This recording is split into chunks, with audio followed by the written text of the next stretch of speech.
एकाध संस्कृत चैनल से जो कि यूट्यूब के माध्यम से आप लोगों को ये कक्षाएं दी जा रही हैं। एक बार मैं डॉक्टर ए के पांडे आप लोगों का नंदन वंदन अभिनंदन करता हूं।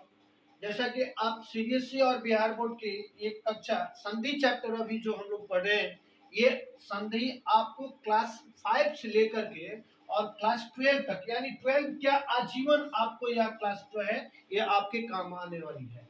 जैसा कि हम लोग पिछली कक्षा में ये स्वर संधि पढ़ रहे थे, संधि के और संधि विच्छेद में स्वर संधि पढ़ रहे थे, और स्वर संधि के 5 भेद में पहला संधि हम लोगों ने दीर्घ संधि पढ़ा। दीर्घ संधि में आपने पढ़ा कि अ या आ के बाद या अ या आ आता है तो दोनों मिलकर के आ बनता है। पुनः हम लोगों ने पढ़ा है इसमें कि हर्षई और दीर्घई के बाद हर्षई या दीर्घई मिलता है तो दोनों मिलकर के दीर्घई बनता है। प्लस हर्षौ या दीर्घौ के बाद हर्षौ या दीर्घौ मिलता है तो दोनों मिलकर के दीर्घौ बनता है। इसके बाद ह्रस्वरी या दीर्घरी के बाद अगर ह्रस्वरी या दीर्घरी आता है तो दोनों मिलकर के दीर्घरी बनता है। यहाँ तक हम लोगों ने पिछली कक्षा में पढ़ा था। इसके बाद पुनः हम लोगों ने ये गुण संधि भी पढ़ लिया था। गुण संधि में क्या पढ़ा था कि ये आपको कल की किस कक्षा में मैंने बताया था कि अ या आ के बाद यहाँ ह्रस्वी या दीर्घी आता है तो दोनों मिलकर के ए बनता है। जैसा कि आपने पढ़ा था कि देव जोड़ इंद्र बराबर देवेंद्र, गण जोड़ ईश गणेश, रमा जोड़ ईश रमेश, महा जोड़ इंद्र महेंद्र। ठीक उसी तरह से अ या आ के बाद हर्षौ या दीर्घौ आया तो ये ओ बन गया। ये भी कल की कक्षा में हम लोगों ने पढ़ा था। ये अ और आ के बाद अगर री आता है तो अर बनता है, जिसमें हम लोगों ने देवर्षि वर्षर्तु पढ़ा था, सप्तर्षि, ये सब इसके एग्जाम्पल हुए। और ये अ या आ के बाद अगर री आता है तो अल बनता है। इसमें भी हम लोगों ने पढ़ा था तव जोड़ लिकार तवलकार। पुनः आपको आते हैं अब हम लोग यण संधि पे।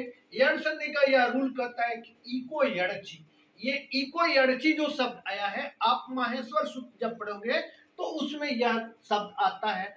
आपको अगर उतना डिटेल नहीं जानना है, आप ऊपर ऊपर जानना चाहते हो तो आप ये जानो कि यहाँ पे इसमें भी ये 4 रूल आता है। आप ये चीज बड़े ध्यान से देखोगे कि आपको कहीं भी किसी और ग्रामर के बुक में, हिंदी ग्रामर हो या संस्कृत ग्रामर हो, उसमें जब आप देखोगे तो गुण संधि के बाद यहाँ पे ये वृद्धि संधि आता है। ये चौथा नंबर एक ही बार गुण संधि के बाद देता है वृद्धि संधि। मगर आपको समझने के लिए मैंने इसका ये जो है पोजीशन बदल दिया है, मैंने इसका नंबरिंग चेंज कर दिया और आपको इसलिए किया कि आप देखो कितना आसान हो जाता है कि गुण संधि का जस्ट उल्टा कर लो यण संधि में। देखिए गुण संधि का उल्टा हो रहा है क्या, जो दूसरे पद में था वो पहले पद में आ गया, जो पहले पद में था वो दूसरे पद में आ रहा है क्या। यहाँ पे आप देखोगे कि यहाँ हर्षई या दीर्घई दूसरे पद में था, यहाँ पहले पद का आ गया हर्षई या दीर्घई। यहाँ फिर क्या हुआ, अ या आ गया जो पहले पद में था, और ये दोनों मिलकर के य बनता है।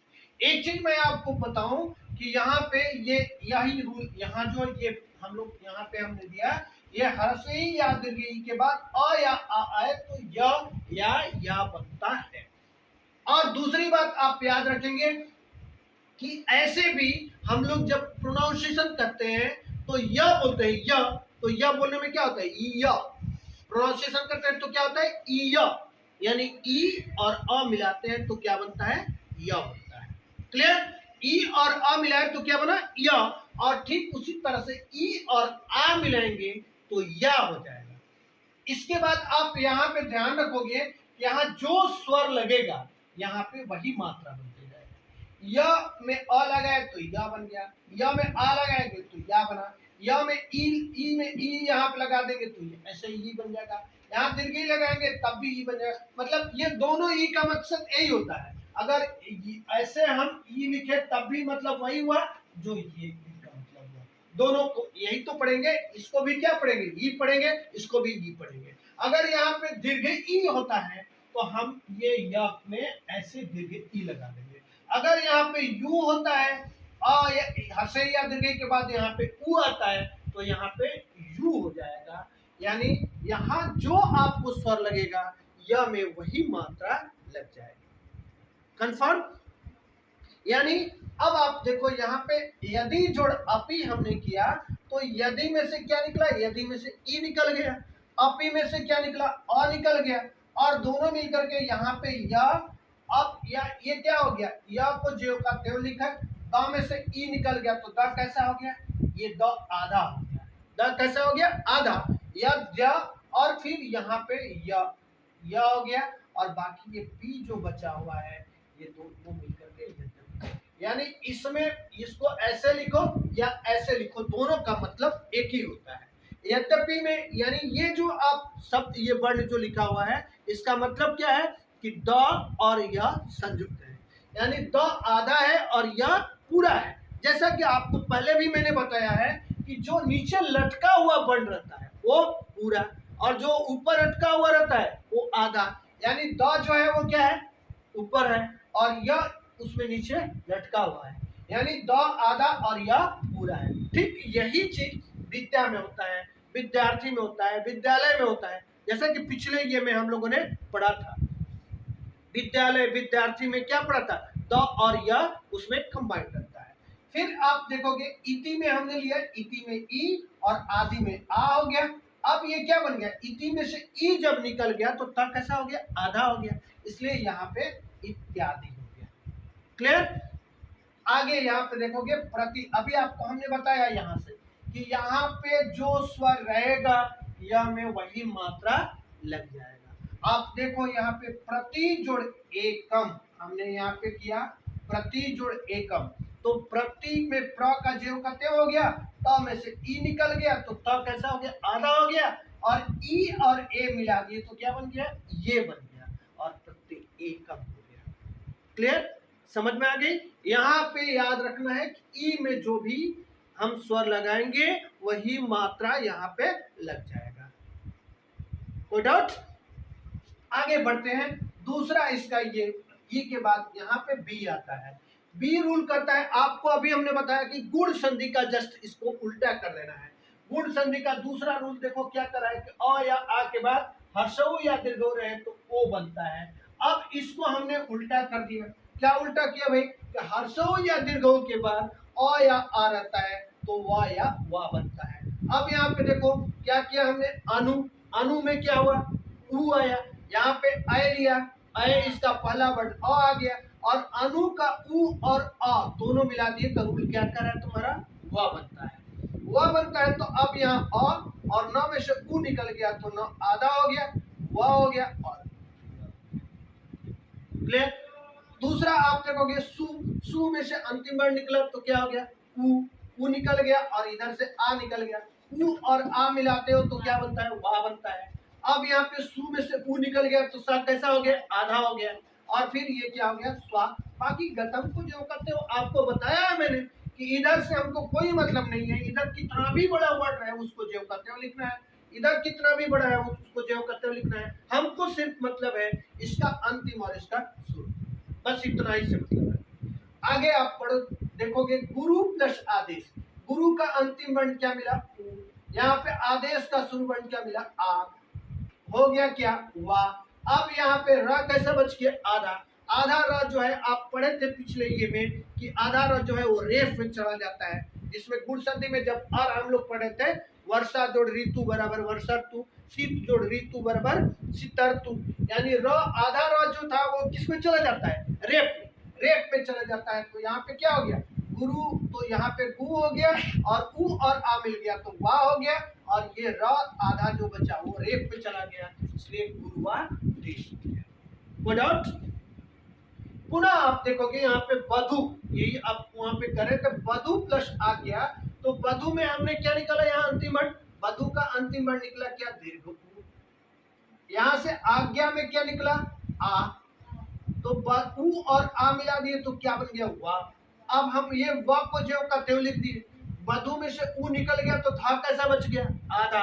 अब यहाँ वा को जो का त्यों लिख दिए और ये ज्ञा को जो का त्यों लिख दिए तो क्या बन गया पदवा क्या बन गया। क्लियर। अब चले आओ यहाँ पे ये जो ये तुम्हारा बी खत्म होता है, हम आप ये एक ए रूल हो गया, ये बी हो गया। अब सी की तरफ आते हैं। सी भी देखो इसका उल्टा हो गया, यहाँ पे अ या आ के बाद री और ये हरस्वरी या दीर्घ था अर बनता था, यहाँ उल्टा हो गया री हरस्वरी या दीर्घ के बाद अ या आ हुआ तो र या रा बन जाता है। कैसे भाई, यहाँ पे भ्रातृ, भ्रातृ प्लस अंश बराबर भ्रातृंश। यहाँ भी आप ये जो कह रहे थे, यहाँ से भ्रातृ, त में क्या है, री है, त में क्या है, ये री है। यहाँ पे त में ये जो लगा हुआ है इसमें क्या है, ये री है। री भी स्वर है, और ये री और अ मिला देते हैं तो क्या बनता है, र बनता है। और र जब बन गया, ये पूरा री और अ मिला है तो पूरा र बन गया। मगर यहाँ पे अब हमारा क्या बच गया, आधा त बच गया, और आधा त और र मिलाते हैं तो दोनों मिलकर के त्र बनता है। छात्र पढ़े हो ना, टी आर त्र, तो टी आर टी से त हो गया और आर से र हो गया, तो त और र मिलाते हैं तो दोनों मिलकर के त्र बन जाता है। क्लियर। अब ये त्र जब बना तो हम ये भ्रा को जैव करते हुए लिख दिए, ये त्र को लिख दिए, और ऊपर ये अनुस्वार, क्योंकि ये अ तो मिलकर के यहाँ पे पूरा ये बन गया था, और ये भ्रातृंश बन गया। इसी तरह से ये पितृ जुड़ आज्ञा कर दिए, तो पितृ का अंतिम वर्ण क्या निकल गया, यहाँ पे री और यहाँ पे आ, दोनों मिलकर के क्या बन गया, रा, और रा बन गया तो ये त और रा मिला दिए तो त्रा बन गया, तो पित्राज्ञा हो गया। क्लियर। नेक्स्ट आप देखोगे, अब उसी तरह आप जैसे अभी हमने यहाँ पे ई और ऊ का बताया कि यहाँ आप जो मात्रा लगाओगे, जो स्वर लगाओगे वही मात्रा में कन्वर्ट हो जाएगा। उसी तरह यहाँ भी ध्यान रखना है, यहाँ पे अ और आ रहा तो र और रा हो गया, और ई रहेगा तो री बन जाएगा। क्लियर। जैसे यहाँ पे मातृ जोड़ इच्छा, माँ की इच्छा, माँ की इच्छा पूर्ण करना है, माँ आज करे कि भाई आज मुझे पकौड़े खाने का मन कर रहा है, तो माँ को पकौड़े खिलाओ। हाँ, तो माँ की इच्छा पूरा करने के लिए क्या आपने किया, माँ को जैव करते हुए लिख दिया, त में से री निकाल लिया, और री और ई मिला दिया तो क्या बन गया, ये री बन गया। और इसमें री में त और आधा और री मिला दोगे तो ये क्या बन जाएगा, त्री बन जाएगा। इसलिए मातृ हो गया और आधा चौथा मातृच्छा कर दिया। नेक्स्ट, कोई डाउट यहाँ तक नहीं होनी चाहिए।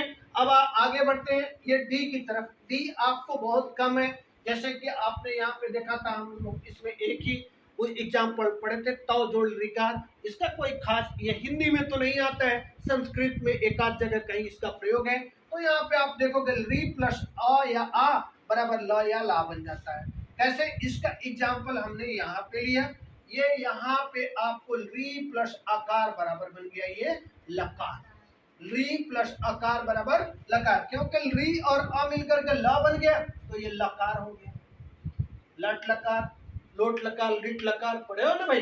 अब यहाँ पे री प्लस आकृति ये शब्द है, आकृति, री प्लस आकृति बराबर क्या बन गया, ये लाकृति। री प्लस आकृति बराबर क्या बन गया, लाकृति।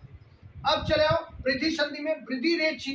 अब अगला चौथा हम लोग आते हैं वृद्धि संधि। अब यहाँ तक यह आपका यण संधि, यहाँ से हम लोगों ने यण संधि शुरू किया था, यहाँ ये क्या कहते हैं, यहाँ से ये शुरू किया था, यहाँ तक ये यण संधि हो गया। अब आ जाए यहाँ वृद्धि संधि।